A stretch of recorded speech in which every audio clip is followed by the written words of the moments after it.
शालिग्राम कौन, हम सब आत्मा, है ना।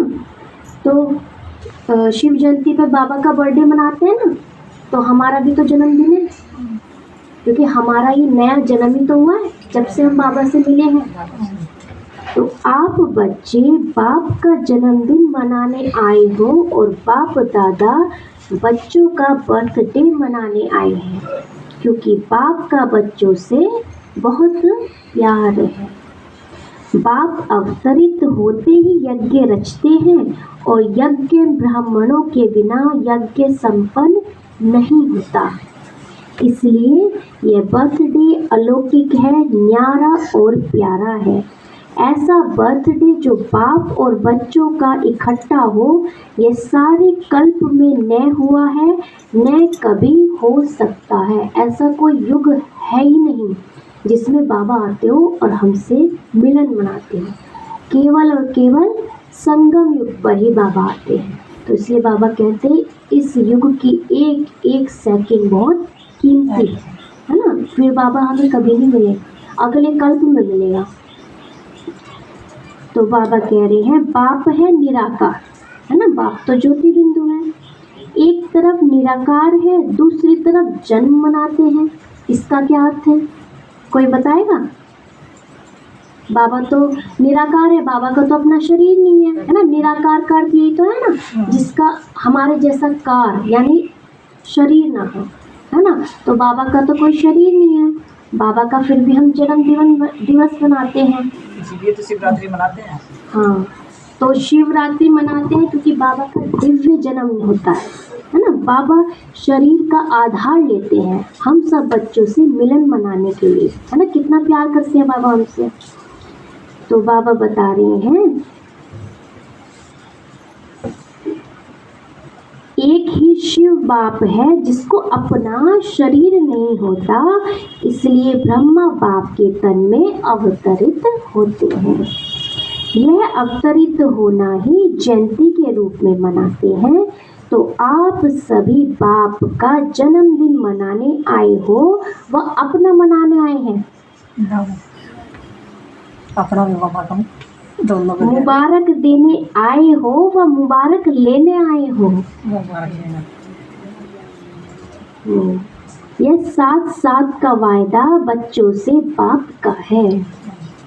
अभी भी संगम पर कंबाइंड साथ है, अवतरण भी साथ है, परिवर्तन करने का कार्य भी साथ है, और घर परम धाम में चलना भी साथ है ना। बाबा के साथ जाना है हमें।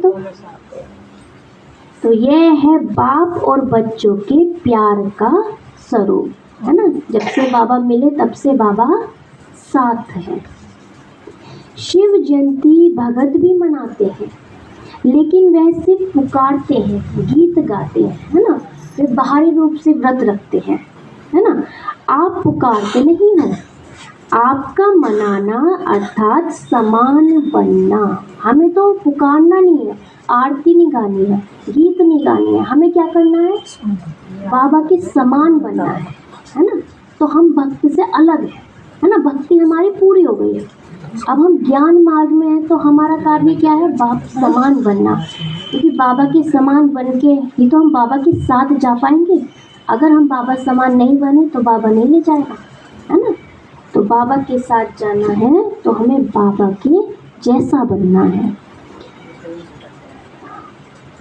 तो बाबा कह रहे हैं मनाना अर्थात सदा उमंग उत्साह से उड़ते रहना, इसलिए इसको उत्सव कहते हैं। उत्सव मतलब उमंग उत्साह से उड़ते रहना, उड़ते यानी फरिश्ता स्वरूप में। यहाँ का कार्य पूरा हुआ, उड़ जाओ वतन में। जैसे अभी हमने कमेंट्री में गए थे ना सभी, है ना। ऐसे फरिश्ता बनकर बाबा के पास जाके बैठ जाओ, है ना। वहाँ जाके तो कोई चिंता भी याद नहीं आती, क्योंकि देह से भी अलग हो जाते हैं, इस दुनिया से भी अलग हो जाते हैं, कुछ याद नहीं आता। तो जब भी चिंता हो रही हो बाबा के पास जाके बैठ जाओ, सब कुछ भूल जाएंगे, है ना। तो बाबा कह रहे हैं सदा है या कभी कभी है ना। बाबा इस बात पे विशेष अटेंशन दिलवाते हैं। सदा, कभी कभी तो कर लेते हैं सदा, लेकिन बाबा को क्या चाहिए, सदा।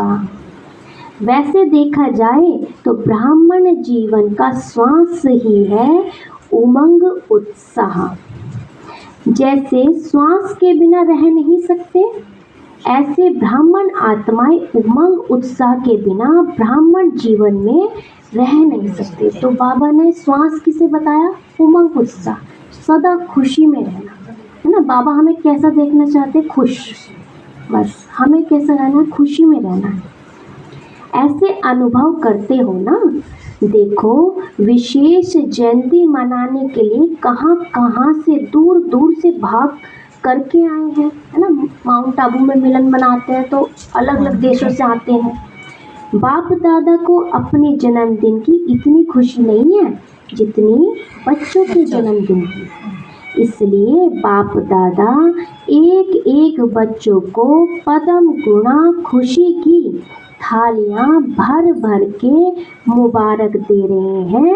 मुबारक हो, मुबारक हो, मुबारक हो। और बाबा आपको भी मुबारक हो।